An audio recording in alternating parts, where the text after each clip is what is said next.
میرے عزیزو، کسی بھی قوم کا سب سے قیمتی مایا اس کی نسل ہوتی، اس کی اولاد ہوتی ہے۔ جب کسی کی نسل، کسی کی اولاد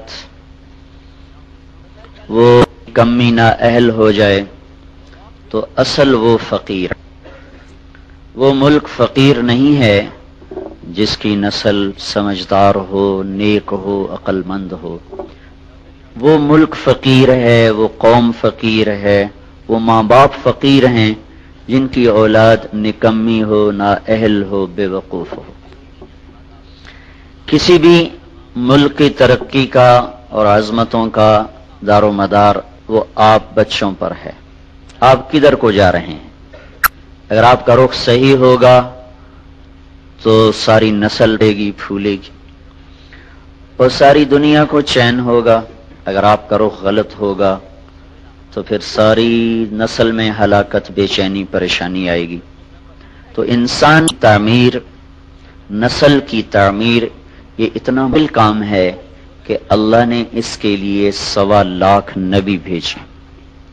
یہ کام عام انسانوں کے سپرد نہیں کیا، اللہ تعالیٰ نے اس کے لیے پاک معصوم نبیوں کا انتخاب کیا، پھر ان کو انسانوں کی راہبری کا طریقہ سمجھایا۔ پھر اللہ نے ہمارے نبی پاک صلی اللہ علیہ وسلم کو آخری نبی بنا کر دین کو مکمل کیا، اور پھر اب اللہ نے ہمارے ذمے کیا کہ ہر نسل اگلی آنے والی نسل کو ایسی صفات دے کر دنیا سے جائیں کہ وہ لوگوں کے لیے راحت بنے۔ آپ تو بچے ہیں اور ہمارے بھی پیدائش سے پہلے ہی یہ ملک بنا۔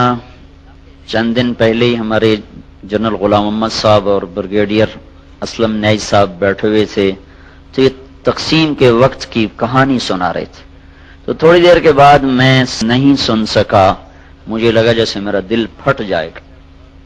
ایسی انہوں نے کہانیاں سنائیں۔ یہ دنیا میں واحد ہے جس کے بنیاد میں گارا اور سیمنٹ نہیں ہے بلکہ 6 لاکھ انسانوں کی ہڈیاں ہیں جس پر اس ملک کو بن گیا۔ ہم تو لوکل لوگ ہیں، مہاجر نہیں ہیں، لہذا ہم نے وہ قربانی نہ دیکھی نہ چکھی۔ میرے والد صاحب کے ایک دوست تھے، وہ مہاجر تھے جالندھر کے، وہ کبھی ہمارے ڈیرے میں آیا کرتے تھے، بات کرتے تھے۔ تو یہ میں بھی بیٹھا تھا اور وہ یہ بات کر رہے تھے کہ جالندھر سے میرا جب ہم نکلے ہیں پارٹیشن پر تو میرا سارا خاندان کٹ گیا، اکیلی جان لے کر نکلا، اور تھوڑی چھوٹی سی عمر بھی زیادہ نہیں تھی۔ تو دن میں چھپتا کماد کے کھیت میں، اگست میں کماد اچھا خاصا بڑا ہو جاتا، اور رات کو پھر میں سفر کرتا تھا اور مجھے کچھ پتہ نہیں میں کہاں جا رہا ہوں، میری کیا منزل ہے۔ مجھے صرف ایک فکر تھا کہ سکھ کی تلوار سے بچ جاؤں، لہذا چلتے چلتے دریائے ستلج پہ پہنچ گیا۔ دریائے ستلج اس وقت میں جیتا جاگتا دریا تھا، اب تو وہ سو گیا بیچارہ کب کا، ہم تو اس کی ریت ہی دیکھ پائے، اس کی طغیانیت تو کبھی کوئی نہ، یہ بہت بڑا دریا تھا۔ تو کہنے لگے میں ستلج پر پہنچا، آگے پانی کی موت تھی، پیچھے تلوار کی موت تھی۔ میں نے کہا سکھوں کے ہاتھوں مرنے سے بہتر ہے میں پانی کی ہو جاؤں، تیرنا آتا نہیں تھا۔ کہنے لگے ایک لکڑی اٹھائی، ایک مل گئی، لکڑی اٹھائی اور پانی میں ڈالی، میں کہا یا اللہ زندگی ہے تو پارا دے۔ ادھر پاکستان شروع ہو رہا تھا۔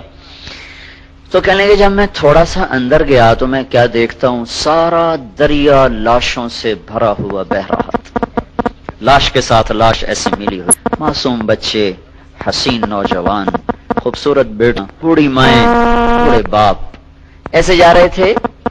اگرچہ وہ منزل کو پہنچ چکے تھے کہ انہوں نے اللہ کے نام پہ قربانی دی، لیکن ہماری نظر میں وہ ایسی منزل کے راہی تھے جس کا تعین کوئی نہیں ہے۔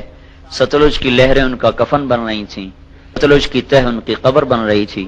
یہی کچھ راوی میں ہو رہا تھا، یہی کچھ چناب میں ہو رہا تھا۔ یہ 3 دریا ہندوستان سے آتے تھے، ان تینوں میں یہ بہ رہی تھی۔ اپنی تاریخ پڑھتے رہنا چاہیے، اس سے پتہ چلتا ہے ہماری ابتدا کیا ہے اور ہم نے جانا کہاں ہے۔ بدقسمتی ایسی ہوئی میرے عزیزو کہ اس ملک کو نا اتنی اللہ نے دولت سے نوازا ہے کہ آپ اور ہم اندازہ ہی نہیں کر سکتے۔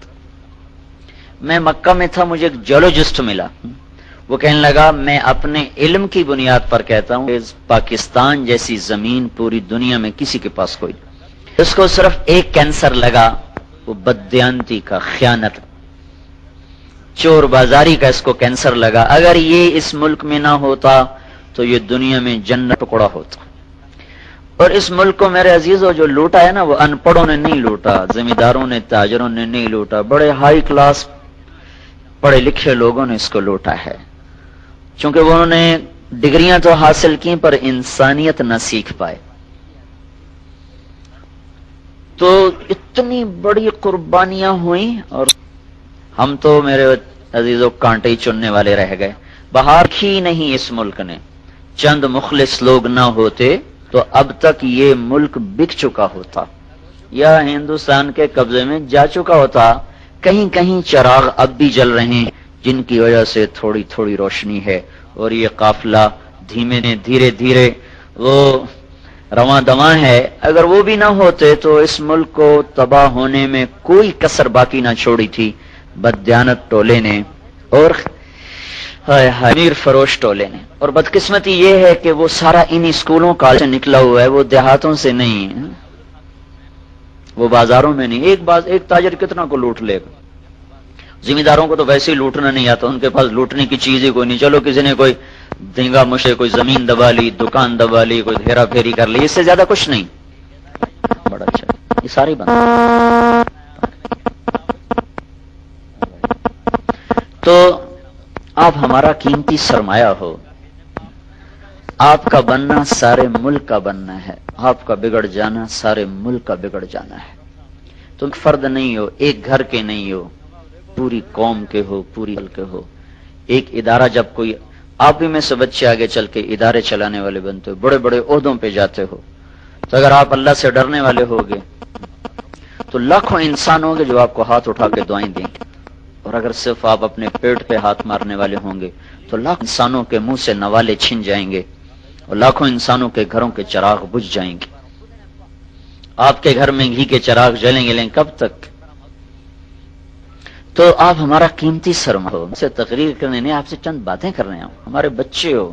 یہ دور میں نے بھی ہاسٹل لائف گزاری، 11 سال کی عمر تھی جب میرے والد صاحب نے مجھے لاہور میں سینٹرل ماڈل سکول ہوتا تھا، وہ بڑا اچھا سکول تھا، وہاں داخل کیا تھا۔ تو پہلے تو میں شوق میں چلا، اور ہم تو ٹاٹ کے سکول سے ایک دم سینٹرل ماڈل سکول میں پہنچ گئے، وہ سمجھ ہی نہ کہاں آ گئے، کہاں ہم ٹاٹ میں بیٹھنے والے، کہاں ایک دم ایسا سسٹم جہاں کا ہے۔ تو وہ ہم بڑے پریشان، یا اللہ یہ میں کہاں آ گیا۔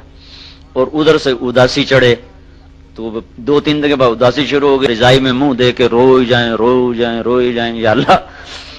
اب میں پہلے دن جو کلاس روم میں داخل ہوا، وہ سارے شہری لڑکے، ہم بالکل نپٹ آتی۔ میں کو یا اللہ کوئی اور دیہاتی نظر آئے تو میں اس کے پاس بیٹھوں، یہ تو شہریوں سے میں ویسے ہی ڈر لگتا تھا۔ تو میں نے سارے لڑکوں کو ایسے دیکھا، 6D میرا سیکشن تھا، اور محمد اشرف صاحب وہ کلاس انچارج تھے۔ تو میں داخل ہونا، سہما پہلی دفعہ پتلون چڑھائی، وہ بھی ادھر سے ڈھیلی۔ اور میں نے دیکھا، سب کو دیکھا، تو سب سے آخر میں نا ایک لڑکا ایسے کر کے بیٹھا تھا، ایسے، اور ایسے سے دیکھ رہا تھا سب کو، ڈرا ہوا نا۔ میں نے کہا یہ دیہاتی ہے، میری طرح کوئی پھنسا ہوا ہے۔ تو میں سیدھا اس کے پاس جا کے بیٹھا۔ اس دن اس سے دوستی لگی، 1964، اور اب 41 سال ہو گئے، آج تک اس سے ہماری یاد رہی۔ وہ سرگودے کے میلا فیملی میں سے تھا۔ تو جب میں قریب پہنچا تو اس کو شہری لڑکے چھیڑ رہے تھے نا، اس کا ذرا ناک تھا کافی لمبا، تو اس کہتے چوہا، وہ کہتا تھوڑی ماں ہوں۔